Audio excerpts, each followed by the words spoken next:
All right, guys. Imagine going to a restaurant that you know has bad food and you're told, well, the food is still edible. Does that mean that the food is not bad? Oh, wait, but what if they take that bad food and they put really delicious sauce over it? Then does that make it good? No, because all that means is that the poop is being covered by sauce that you just wasted on poop. Hey guys, 40 the Broadway Saiyan here. Welcome back again to my YouTube channel. And for this video, it's going to be on the topic of Dissidia Final Fantasy Opera Omnia. But this video is going to be a little different because I'm going to be ranting a little bit, which is something that you usually don't see on this YouTube channel because I try to be a positive guy and I try to be, kind of happy-go-lucky, chill. I want to enjoy the game. I want to provide you guys information so that way you guys are informed and prepared for upcoming content on Global Opera Omnia. But I do have a topic that I want to address that I kind of want to rant about, and I promise I ain't going to be swearing or cursing up a storm because that's not my style. But I do want to address something that I've just been seeing here and there in the community about characters who are so-and-so usable or so-and-so you could just build around them, but they don't objectively realize that they are still bad because of their design. And in a gacha game like Dissidia Final Fantasy Opera Omnia or any other gacha game that you play, there's always going to be a character or a weapon or whatever it is that is just going to be underwhelming, regardless if they receive an upgrade or if they receive some sort of a new feature or even a brand new character. And I just want to hopefully get this message across and help you guys understand how to be objective when characters get an upgrade or characters are brand new and are released. So then that way you guys can also plan properly if you're going to be investing in these characters. Because remember, if you are free to play or you hardly spend on this game, even though it is pretty generous, you still have a limited amount of resources, and understanding and being objective about a character and knowing when to recognize that they are bad or they are underwhelming is important. So then that way you guys can save, and it'll also make your experience with Dissidia Opera Omnia a lot better. Now, this is not going to be applying to those of you who, let's say, you guys enjoy playing with these said characters that are, let's say, underwhelming because you just like them or they're your favorites. And this is also not targeting those who enjoy challenging themselves and using these so-and-so meme or bad characters and party building around them. And they enjoy, tackling these difficult stages and spending 20 minutes, 30 minutes, 40 minutes of their time just trying to brainstorm on how to beat it with a more underwhelming team. This is not aimed at you guys. This is a message to those of you that may not understand how to be objective about judging a character based on their kit when they're first released or when their upgrades are first brought out, and are trying to spin your opinion and be like, oh, well, I just team build and look, this character is good. Well, that's not really the case, because all you're telling me is that you made a weak character usable because you carried them with these two other characters. So that's the point that I'm trying to get across here. And the example that I want to use, and this is also going to tie into my point about the C90 era, the example of a character that I want to use for first of all is going to be Jagran. Now, I know Jagran is a character that has a lot of controversy because, one, he just came out on Global Opera Omnia, and usually when a brand new character comes out, you kind of expect a little bit more from the character, even though I know Global has foresight because of JP. But in general, you expect a little bit more because you're like, okay, this is a brand new toy that I get to play with. And, will this brand new toy have something that other characters don't have that I could possibly benefit from? And, something like that could really shine later on in the future. And the reason why I picked Jagran is because there's this notion that Jagran is really, really good, but then I see party comps of, let's say, Jagran, Setzer, Bartz, Jagran, Aphmau, Selfie with a Sid Reigns friend, Jagran with a Cloud of Darkness friend being carried by, I don't know, Lena. You see where I'm going here, right? Now, to point out what Jagran is good at. So Jagran, his role is a damage dealer. Okay, he is a damage dealer, which damage dealing characters in Dissidia Opera Omnia, there are a dime a dozen. There's so many of them, right? And it's an important role because in these tougher boss fights, you want to be able to dish out as much damage as possible. You want to be as efficient with your turns damage-wise because as we progress in the game, content gets harder and you want to be able to beat these stages, right? So Jagran being a damage dealer, his strengths, or one of his main strengths, is that he brave caps pretty easily. The man does high brave damage, And it also helps that his LD preemptive strike, when he has 3 stacks of his special attack, or his special effect, I mean, he deals those rainbow numbers. And, you know, those rainbow numbers, you know, pretty much similar to like what Setzer does or what Core does. It bypasses any type of, you know, brave reduction nonsense, high defense, you know, some of the nonsense that we've seen that bosses throw at us, starting out from the early Chaos era all the way up until like early Lufenia to mid Lufenia and then early Lufenia Plus. That's what that deals with, right? So Jagran is really, really good at that. You know, no doubt about it. If you give this man full investment, you green his BT weapon, you have him fully blued, he's really, really good at that. But here's the problem.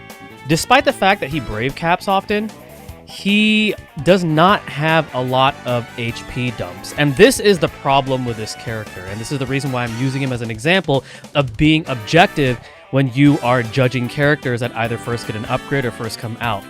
In Dissidia Final Fantasy Opera Omnia, what is the main goal when you are fighting these hard bosses? You want to get through their HP as fast as possible because one, you want to get that turn requirement, you know, which is one of the main goals of getting, you know, fully completing, you know, one of the difficult stages in the game, and you want to finish it as fast as possible.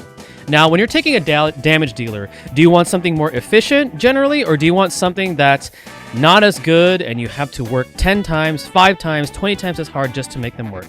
Generally, you know, from consensus, from talking to a lot of players and how much time they have per day, they would rather spend less time, like 10 to 20 minutes at max, trying to deal with a difficult stage than trying to be hipster and like brainstorming through these weaker party comps using, you know, these meme characters trying to get through a stage. Now, don't get me wrong. I think it's really impressive when there are those players that really stick to their guns and they make these weaker or, let's say, lackluster characters work.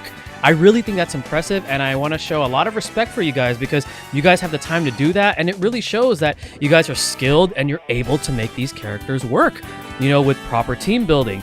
But the thing is that despite that, most people want to spend less time on these harder stages, which is why us content creators, the community, you got your podcasts such as DFFOO Fireside Chat, FFT, you know, the TCC podcast. There's another one called the live stream by Raw Life, and then we also got Black Nero's Ranting Hour, which is hilarious but also very helpful at the same time. We're here to advise you guys on characters that can make your life easier. So why would you want to go with the much harder route and the route that could give you a headache, when you could go with an option where I could beat the stage in 10 to 20 minutes and then have time to do other things in my life, such as like I can go outside and like go play basketball, or I can go shopping, or I can go cook up something for dinner for my family, or learn a new recipe, or like watch something new on Netflix, or go watch a movie with my significant other. You know, I mean, like I said, if you guys like spending a lot of time on these fights because you want to use these characters that are not necessarily meta, or they need a little bit more TLC to work, more respect to you guys. Nothing wrong with that. But a majority want to use these meta characters, and this is why we tell you guys, hey, you know, this is a character that you should probably consider investing in. This is the reason why they're super strong. They deal that much damage, which ties in to what I want to talk about, the early to, I want to say, mid to late C90 era, probably around Transcendence 9, Transcendence 10. So when C90 era finally arrives to Global Opera Omnia, and I've already experienced this, and several of us have already experienced this on JP because there's content creators that do play both of the versions. C90 era from early on to like late to like, you know, T9, Transcendence 9, Transcendence 10, most of the bosses don't have that reduction nonsense as much as they had in early Lufenia Plus or early Lufenia or mid Lufenia. What they're gonna have on you know, instead of that is their massive HP sponges. So you're gonna have like this turn requirement, which is like, you know, 55 turns, 75 turns. But to offset for that, because we're approaching a new era, approaching a new level of power, which is common in all gacha games, bosses nowadays in the C90 era are gonna have huge HP. They're going to have a ton of HP, and it gets even worse in the Shinryu era, which is why you see a lot of people running the same party comp in the Shinryu era. But that's another topic that we'll talk about for another day. And the reason why being able to deal as much HP damage as possible is more important is because you want to get through these boss fights as much as possible. You want to get through all of these different achievements to complete them. Now, touching up on Jagran again, the man has really high brave damage, but he has barely any HP dumps. So why would I want to take a character that I need to work 10 times as hard to work for and make him work in this era that's upcoming up, and he hits brave cap, but he hardly deals any HP damage when I can just take a character like Locke or who's coming out, Null, or even Machina, who's a character that's currently out in global, where all he has to do is press his BT finisher, and then if you want to, you can press his LD to get the LD buff, and then press his HP command. And Machina himself is a pretty self-sustaining character, and he doesn't need nearly as much TLC as some of these meme characters, such as like Jagran or Shantoto, which breaks my heart because I love Shantoto, or even characters like Onion Knight, who gets a C90 upgrade, but that's it, or gets an LD upgrade too, but that's it. And it's like, okay, well, why would you use this character? Why would you torture yourself, using this character? So you see the point that I'm trying to make. In the C90 era, early on, up until like I want to say T9 or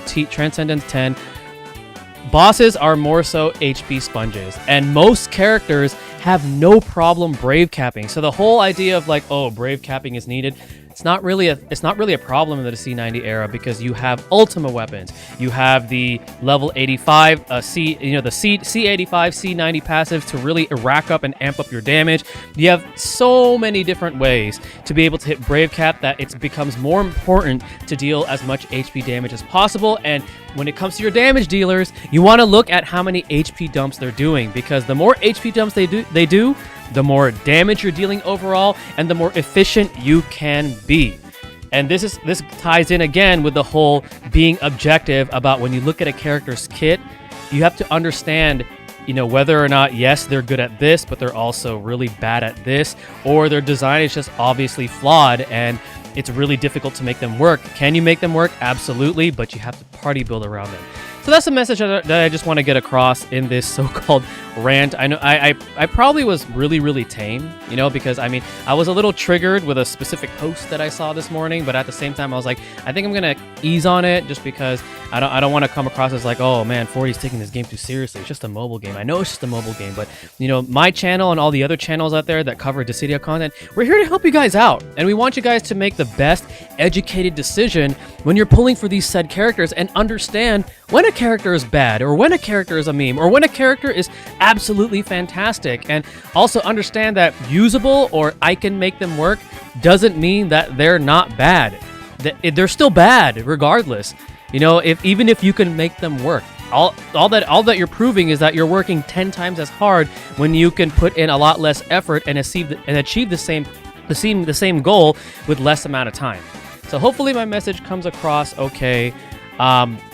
Again, sorry if I come across as harsh, but I just wanted to get this message out there, especially that C90 era is coming out, and I want to make sure that you guys are objective when it comes to judging either new characters coming out or characters that are getting upgrades in Dissidia Opera Omnia.